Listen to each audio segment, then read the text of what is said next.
India is on the moon. That's how ISRO Director S. Somanath declared to the world when India became the first country in history to reach the lunar South Pole. The country hails the spectacular success of scientists who pulled off a flawless mission. Accolades are coming from across the world as Chandrayaan opens doorway to lunar explorations and future space missions. Hello everyone, you're watching Left, Right and Centre. I'm Maria Shakil. On the show tonight, after the grand success of mission Chandrayaan, the world now looks towards India. Former ISRO top bosses and experts will try and decode as to what role will India be playing in shaping the geopolitical order. We'll also have a special chat with the makers of popular web series Rocket Boys to discuss what does this conquering of the moon mean for the next generation of scientists and engineers. Also on the show tonight, BRICS summit concludes in Johannesburg. The big highlight is the expansion of the 5-member grouping to now 11, India being the prominent voice of the global south.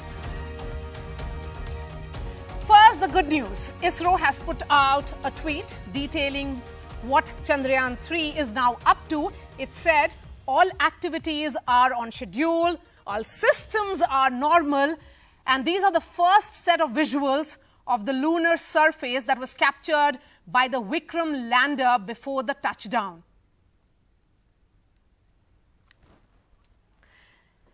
Chandrayaan 3, remember, was built and launched at an estimated budget of $75 million in comparison to Luna 25, which crashed while trying to reach the same area of the moon last week, took roughly around $200 million to build and launch. So it's being seen as a low-cost miracle as well. So what will Pragyan rover do on moon?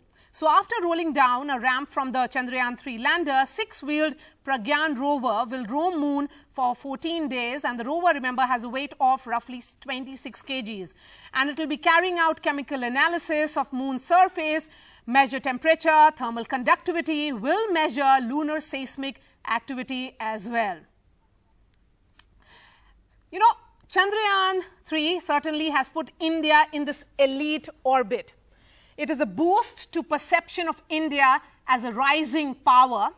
There is global acceptance of India playing a major role in space missions. India has become the first nation to land on unexplored south pole of moon. It is only the 4th nation to achieve soft landing on moon. It certainly is a big feat during BRICS summit because Prime Minister is there and just ahead of the crucial G20 summit in New Delhi, and it will give that much needed fillip to India's standing within BRICS and G20. And now, clearly, world is looking towards India as to what the Vikram actually captures and gets details of the knowledge of moon.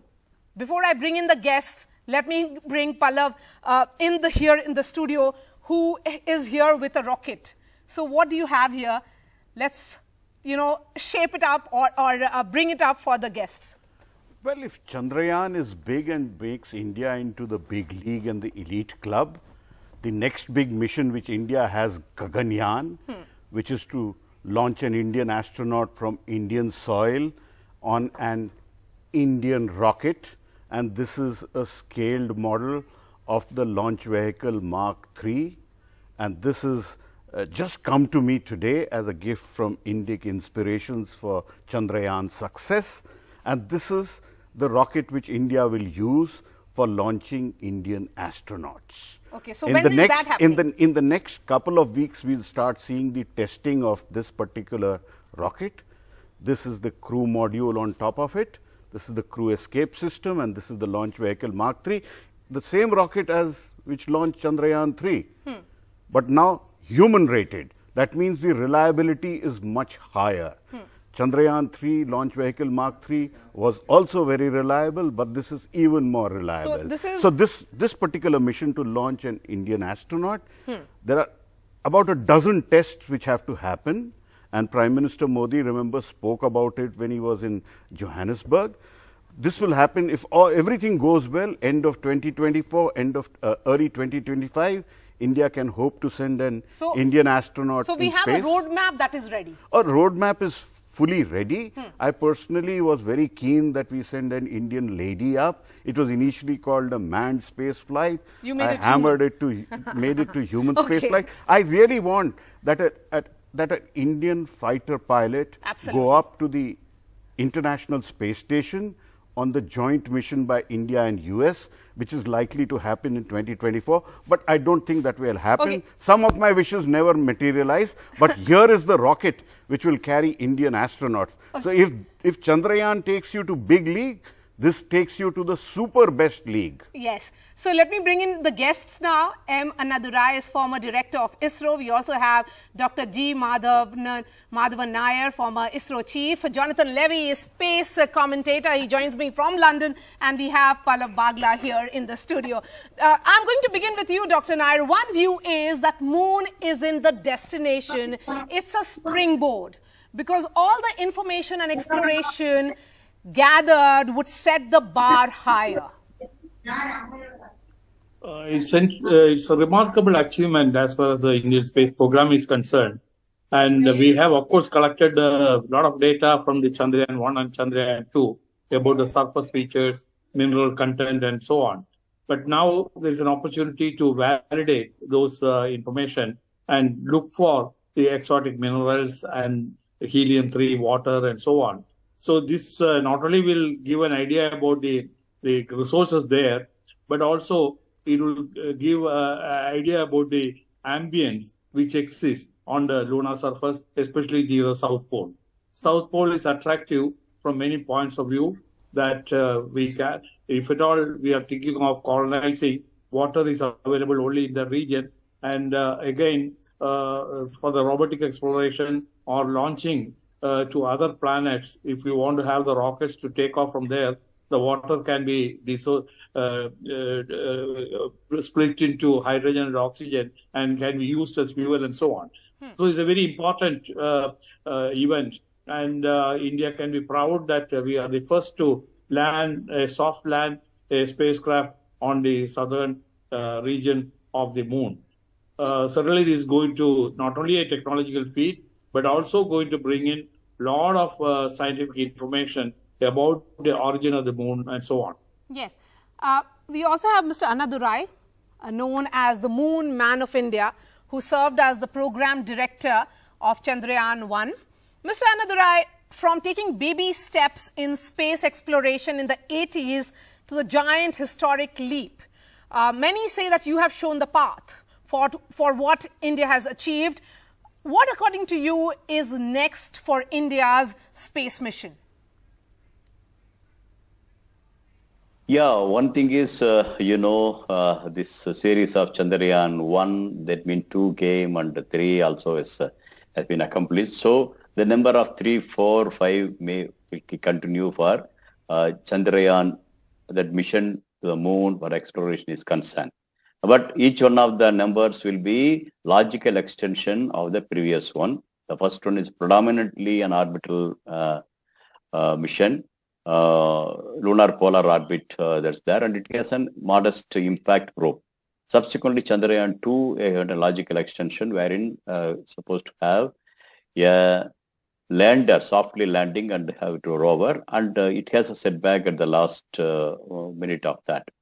That means to carry forward the unfulfilled target of Chandrayaan 2, Chandrayaan 3 has taken over, and it has shown and it has fulfilled that as the target. And today we have the very softly landed, especially near the solar pole, polar region, south polar region, and that, and along with the Pragyan also moving out, and definitely that has shown softly we can land an unexplored terrain.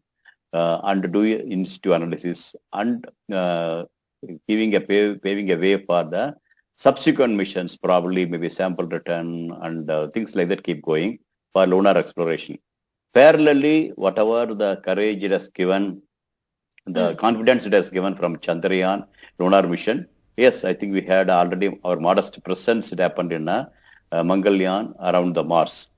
Similarly, the Aditya to have a full-fledged science mission for the solar chronography and things like that, and the solar activity point of view. The mission is slated, I think, that in a couple of weeks from now, that mission also will be launched, and all of them almost taking the path in which it is getting the target, be it meets the moon or Mars, or a so-called Lagrangian point in between sun and earth. I think the initial paths will be the something similar, the unique paths, whatever ISRO has done. So that is keep going. Beyond that, yes, we will have an exposed mission. Things like that also will keep coming for the exploration point of view. But notwithstanding that, not losing the focus on the societal needs, a good amount of reorganization has taken place, and the latest space policy by government also give the thrust, the arms to the private industries to come in a big way to meet both the national as well as the possible international needs in terms of the remote sensing, communication, navigation, and meteorological satellites. So that way, I think one side keeping the societal needs being met to using the space as the vantage point, another side going further into the exploration. It's a really a fairly good way Indian space program is poised, both R&D as well as taking the benefits to the societal needs point of view. You have made an so that way, I interesting think, point with regards to societal needs. We have seen how India's space missions have been about weather predictions, security, natural resources. Do you see this moment as perhaps a turning point in India's position vis-a-vis the world in space dominance? And if I may ask, did you see this coming? Yeah, it's definitely it's a fascinating science, and basically it is a it is not just a chance. I think it is a calculated steps Indian space program is taken.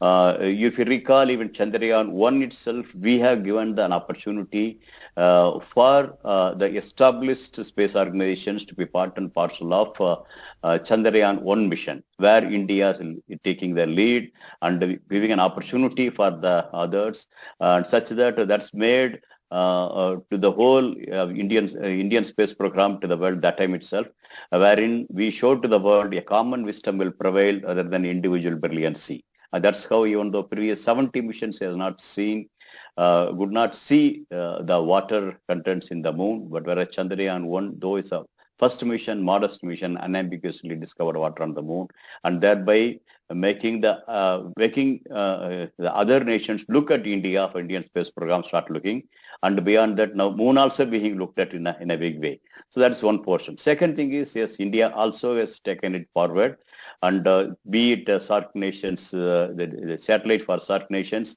or even as a part of the UNICEF 50, I think every year.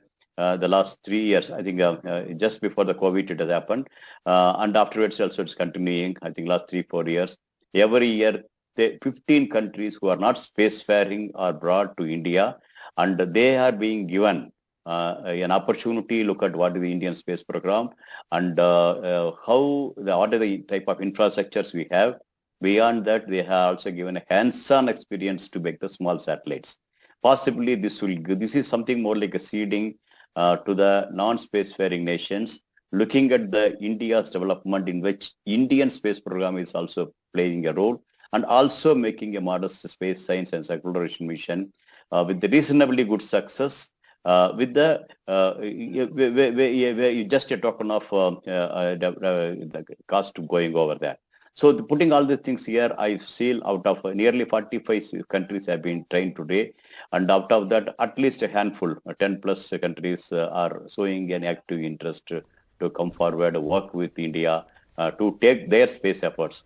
And that is the fertile ground, as far as I'm concerned, for the new emerging space in India, for the societal needs point of view, while we are going ahead for the even further exploration. So both exploration as well as the societal needs, definitely the attention is from the countries, one from the developed countries and who are already active players in the space for the exploration mission. Other one, who are ready to come and join with India for their own benefits, for the societal needs. So that way, I see India is taking a very, very calculated move, and it is getting fructified. Now I'm seeing the signals of that to happen, both one side exploration front, another side for the routine, the missions, probably more of a commercial way. It is almost being seen as mini Apollo moment that India is experiencing right now.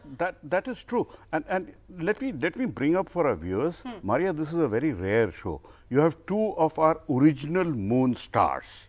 Dr. M. Annadurai, he was project director for Chandrayaan 1, Chandrayaan 2, and Dr. Madhavan Nair, my God, he is the original hero, and under whom also the human space flight program was really conceived. He is the one who conceived it at that point.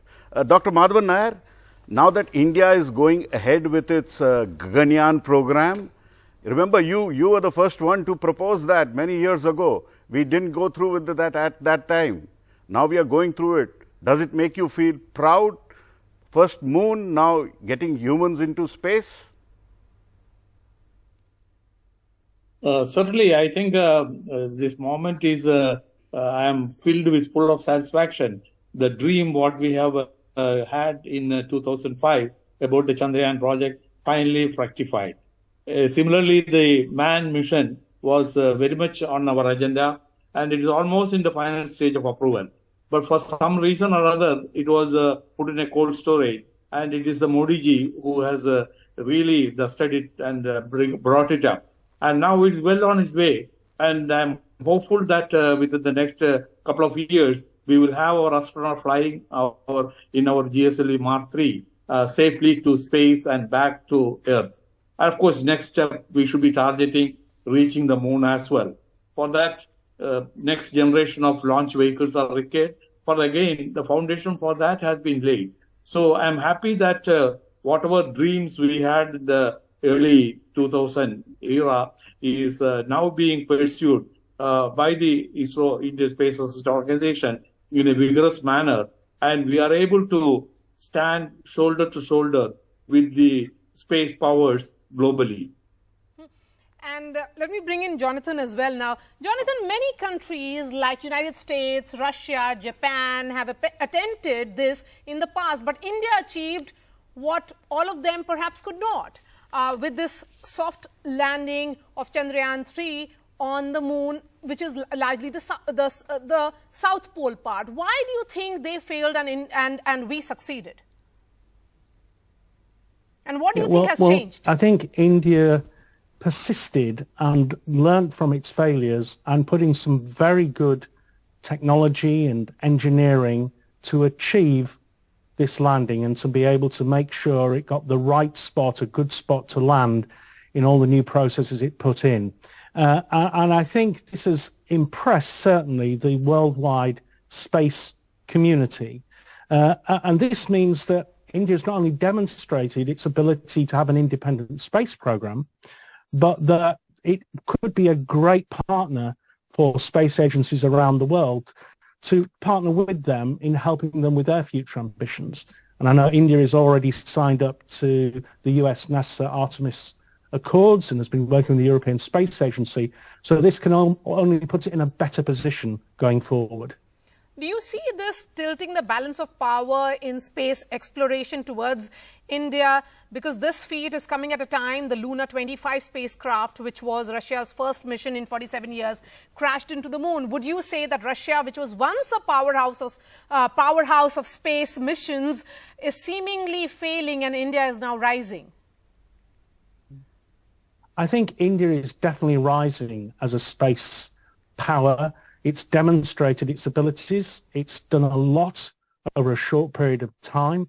It has great ambitions, which I dare say, going on this sort of outcome, can be very successful going forward. And therefore, it has to be taken seriously, and it has to be seen as a prominent player, one of only 4 nations to have landed on the moon. And Jonathan, what is the scientific community's anticipation in terms of what, Vikram will be able to find out? Because this is the dark side of the moon, which is now becoming India's bright spot. Indeed, and the South Pole is very special. It's the sweet spot, if you like, for the future. It's the place where it's believed there is water ice, and this could be the first place to set up a permanent base on the moon.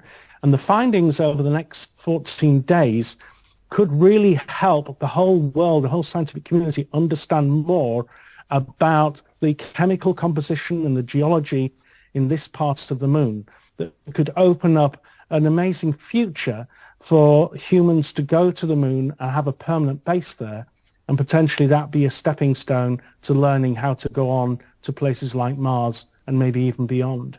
Yes, and given the kind of reaction and euphoria that we saw yesterday, Pallav, you will also be, sharing your thoughts on that. I was ecstatic. You were ecstatic. Mr. Annadurai, do you see this cultivating new generations of scientists, engineers, mathematicians, and perhaps many Annadurais?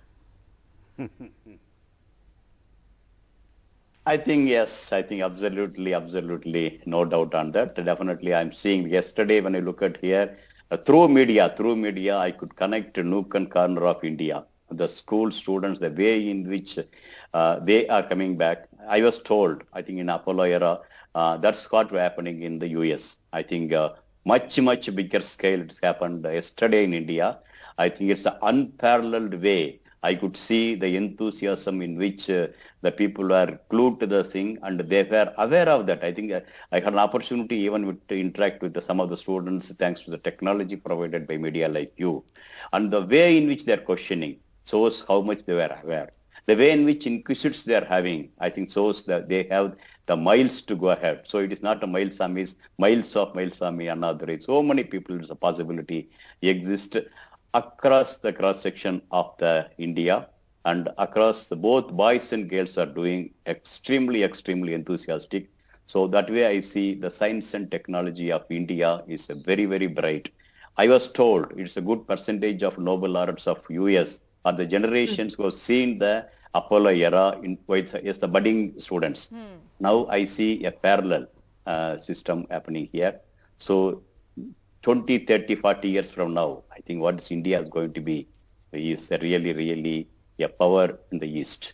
Dr. Nair, India's voice will command greater attention after what happened yesterday.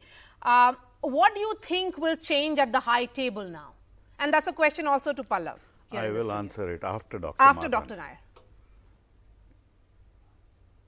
Well, certainly, I think the planetary exploration is going to be very much in the agenda as far as India is concerned.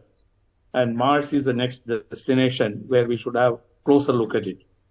In fact, Moon, we may be able to have a robotic observatory or remote stations and maybe excavate some of the minerals from there. But if at all we are thinking of an alternate habitat for humankind, it is a Mars. So Mars becomes important from that angle. Similarly, Venus, it has been the hottest in the solar system. And the future of how it has turned to be so hot and what was the influence of the sun on the planet, etc., we need to study quite a lot. So that information will help us in looking at the planet Earth and what will happen in its future and what kind of corrective actions we need to take in terms of the climate change and related parameters. Of course, we are looking at only the carbon dioxide to start with, but at the same time, the effect of the solar radiation is very important. From that point of view, the Aditya mission, what we are conceived, is very unique. We are going to have permanent observation from the Lagrangian point of the solar phenomena and simultaneously observe various things which are happening on the Earth. So that will give some handle. And similarly, about the study about the Venus also will throw some light as to the effect of the intense heat from the sun to help us to environment in the planet Earth as well. Okay. Well, final words to you. Oh, well, India made a very strong geopolitical statement yesterday by soft landing nearer the South Pole. It's not the South Pole, it's nearer the South Pole. And it happened when the Prime Minister was at the BRICS summit. In a couple of weeks, the G20 leaders are going to be in India. I'm sure Prime Minister Modi will not miss the opportunity to showcase ISRO to the G20 and the world.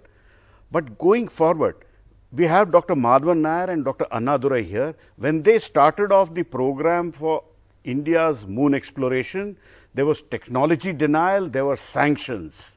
At that time, they conceived, and even during the technology denial era, Dr. Madhavan Nair, with a very large heart, gave American instruments a free ride to the moon, to NASA a free ride. Now, today, India is joining the Artemis Accords and signing it, and we are signing it as equal partners. America also needs India's space technology.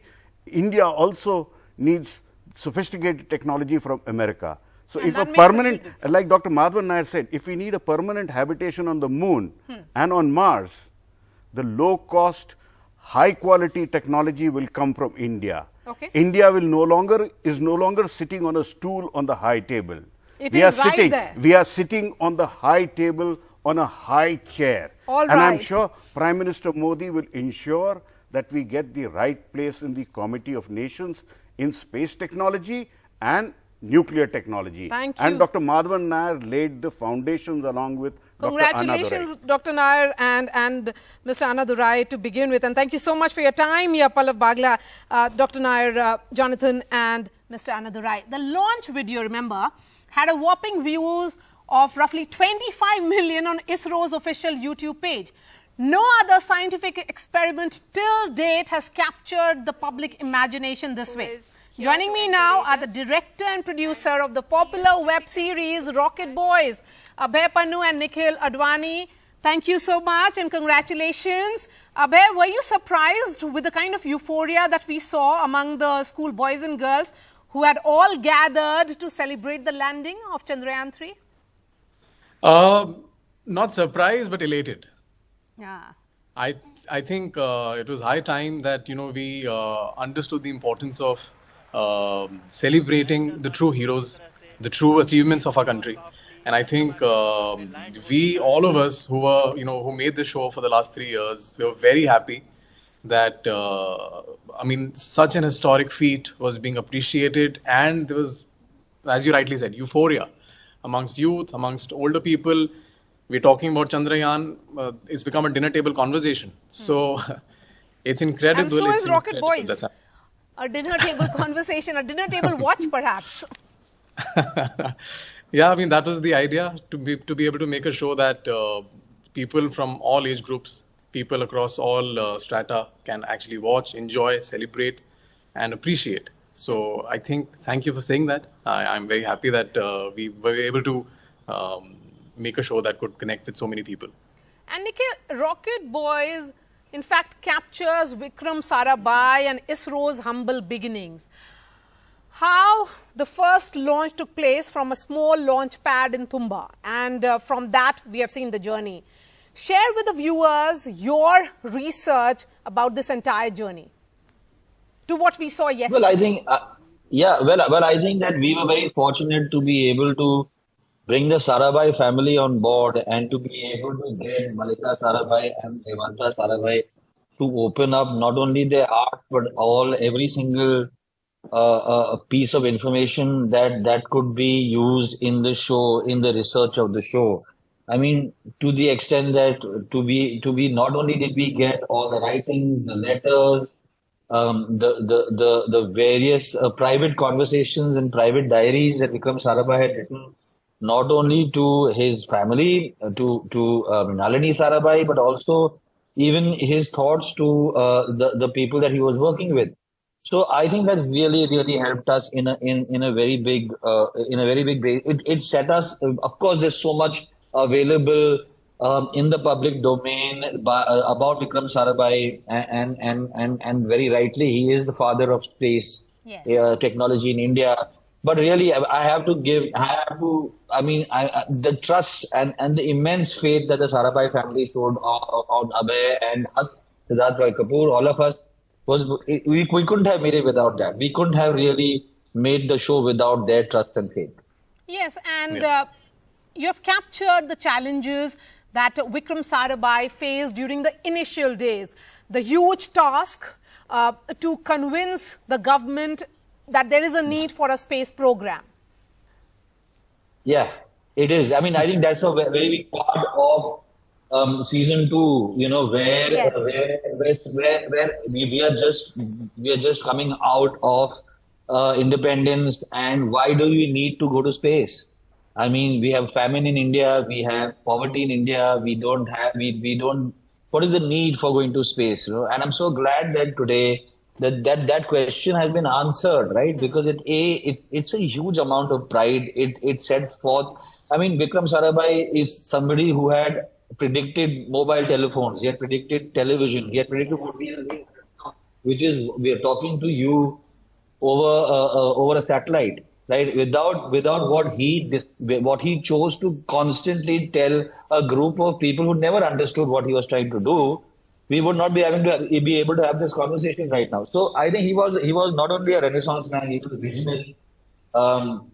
He had a lot of people that he had to convince, and actually speaking, went about convincing them with tenacity, with resilience.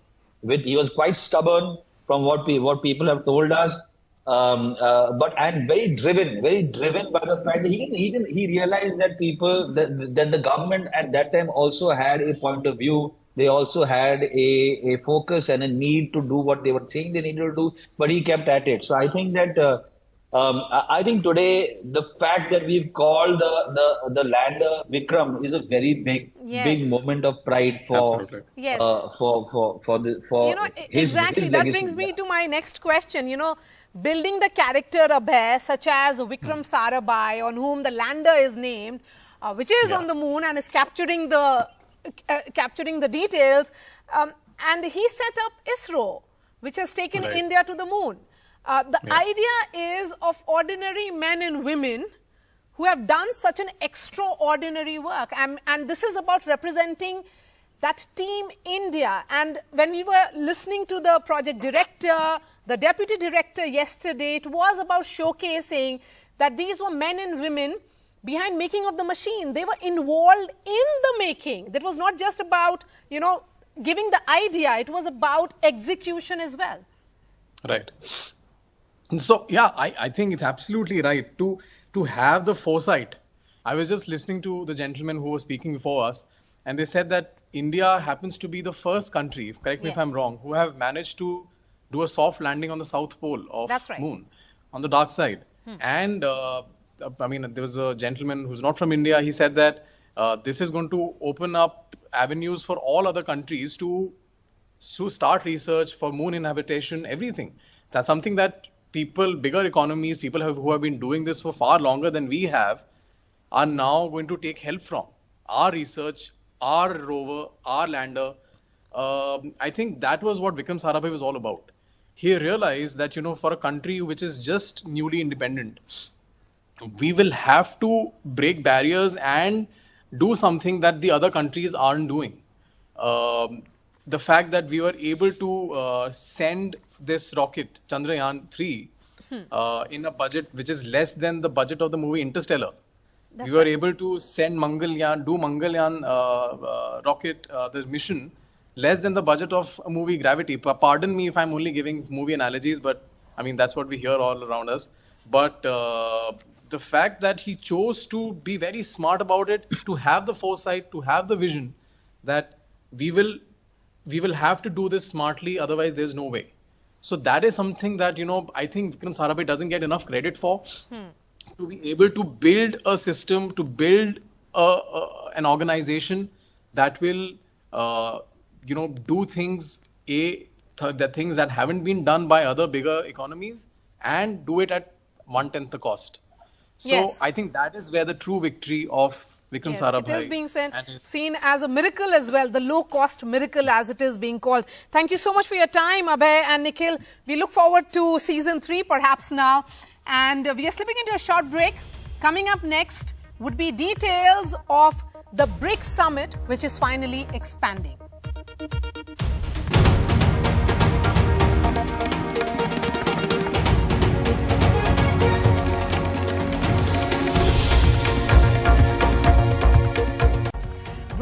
is finally expanding. This was announced today on the final day of the summit in South Africa. It has invited 6 countries to be its full-time member.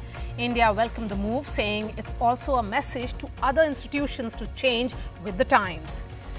Is BRICS emerging as the voice of the global south? And is India the real driver? I'm going to take that question to the panelists, but before that, some piece of breaking news that has just come in, that Prime Minister Narendra Modi and China's Xi Jinping met on the BRICS sidelines. In fact, Foreign Secretary has said that Prime Minister and Xi have agreed on de-escalation of the ongoing border talks. Let's listen in. In a conversation with President Xi Jinping of China, Prime Minister highlighted India's concerns on the unresolved issues along the LAC in the western sector of the India-China border areas. Prime Minister underlined that the maintenance of peace and tranquility in the border areas and observing and respecting the LAC are essential for the normalization of the India-China relationship. In this regard, the two leaders agreed to direct their relevant officials to intensify efforts at expeditious disengagement and de-escalation. And I'm going to go straight to Johannesburg, where Thuso Khumalo is joining us live. Thuso, what are the big takeaways? I mean, how are the papers and the media in South Africa reporting about the BRICS summit? Descriptions of this year's BRICS summit has been described by a lot of people as a success and a groundbreaking meeting. You'd know that issues that have been agreed here, especially the expansion of BRICS, it has been welcome. You speak to foreign media, to local media, you speak to analysts, they are saying BRICS has chartered new ways that have not been chartered by other institutions that have been there, because in that group of 6, there are African countries, there are countries from the south, and so people are saying it is a time that all other groupings across the world learn from the BRICS. And also the issue of the BRICS currency, which President Ramaphosa, when he addressed the meeting, and other leaders of the BRICS, they said they have tasked their ministers of finance and the central bank governors to go and look into their issues, into that issue, to see how local currencies can be used and what kind of financial systems can be put in place so that trade becomes easy within BRICS. The other issue that was agreed and given further to ministers to go and look at is the issue of those countries who wanted to join BRICS. They are going to look into that, but meanwhile, they'll work as friends of BRICS and cooperate fully with the institution. All right. Thank you so much for your time. Let me bring in my guests now. Navdeep Singh Suri is former High Commissioner of India to Australia. Vikram Singh is Member of Parliament of Rajya Sabha, former Council of the Republic of South Africa in India. We also have Professor Harsh Pant, Vice President at Observer Research Foundation. I'm going to begin with you, Ambassador Suri. The Prime Minister announced induction of Argentina, Egypt, Iran, Saudi Arabia, Ethiopia and UAE into this BRICS bloc. What do you make of it? Is this an attempt to strengthen bilateral ties or democratize these grouping, or perhaps offer a template to the world to make world institutions or groupings more inclusive, with certainly an eye on the UNSC, which Prime Minister Narendra Modi has been talking about for a long time? I think the Prime Minister certainly dropped a hint that there was a message in this to UNSC for a reform. But the demand for expansion of BRICS had been around for quite some time. It's been the subject of intense negotiation and discussion at the official level, at the ministerial level. I think the fact that several of our friends were keen to join the grouping meant that we had to go along with their request. I'm happy that coincidentally, 2 of the countries where I served as ambassador, which are Egypt and UAE, are amongst the 6 that have been included into the expanded BRICS. We have exceptionally close ties with them, and I think our concern was that if you're going to expand BRICS, it shouldn't bring in countries that accentuate the tilt towards China. As it is, this is a forum that China tries to dominate. It isn't always able to, because BRICS charter follows a consensus-driven process. So if everybody agrees, only then decisions can be taken. But I think our concern was that this shouldn't become another way to pack the BRICS forum with friends of China. The fact that we've got several friends of India, very staunch friends of India in the expanded BRICS grouping is a matter of comfort for us. And, Vikramjit, India in the past has played host to African nations and has offered collaboration across a wide range of issues. Is this a concerted attempt to check China's debt trap diplomacy and emerge as an alternate power center, one would say, who is trying to, or perhaps willing to, deal with these resource-rich African nations as equals? Yes, Maria, you're so right. I think the expansion of BRICS from 5, like Brazil, Russia, India, China, South Africa, including these 6 more countries from Africa, Ethiopia, Saudi Arabia, UAE, and especially, Iran. So I agree that definitely India, they are Indian friends, and it is a very broad-based, a balanced approach. For example, you see the Iran has been also included in the BRICS, and UAE, United Arab Emirates, as the economic development. And it will definitely check, to answer your question, the China's growing influence in the African countries, where the BRICS nations will be now engaged for the food security, for the more arable land, and the BRICS Development Bank, which is new National Development Bank, it has to play a proactive role. But just a word of caution, Mariaji, I think the earlier BRICS was very large economies and high potential growth, but now the 11 countries are less cohesive. Some are on crisis, some are thriving. So there is a signal of expansion, but I don't think it will be restricted to trade. But one appreciable thing which India have been able to bring along is that all the BRICS leaders have expressed concerns about ongoing conflicts. And I was very satisfied with the joint statement addressing and even flagging the concerns of Ukraine crisis, because of course we should not forget Russia is a part, although Mr. Putin was not there, but he is appreciated. But the BRICS adopted a resolution that there is a need for mediation for Ukraine crisis. Also, they have flagged Iranian nuclear deal, because we all know Iran is under US sanctions. So I think this is a new powerful group emerging, not only for trade, but it will have definitely a political connotations, and it will strengthen multilateralism, United Nations, General Assembly, United Nations, Security Council. Okay, Professor Pant, we have often spoken of foreign policy in terms of doctrine, but Prime Minister Narendra Modi clearly has stayed away from all these labels, and he has insisted on a multipolar world which prioritizes India's self-interest ahead of others. We saw that during negotiations involving Russia and Ukraine. How do you see this departure from established norms, and what could be the likely implications for India in the short and medium term? Maria, I'm much as I'm optimistic I look at the expansion of BRICS as a relatively good thing. I'm also a bit concerned about where BRICS is going. I think the earlier speaker pointed out the lack of cohesion. The lack of cohesion was equally evident within 5 members, and now that lack of cohesion gets multiplied by a factor of 6. Because now you have 6 countries, entering this platform, which will make this a pretty unwieldy platform, if I may say so. And also the question about what is the end game here? It's not entirely evident to me. So while I think, as Ambassador Suri pointed out, India has been able to moderate the plans of China in terms of expansion. And while we have very good friends that are entering BRICS, I think a note of caution here that BRICS emerging from a largely geo-economic to a geopolitical platform may cause some problems for India in the long term.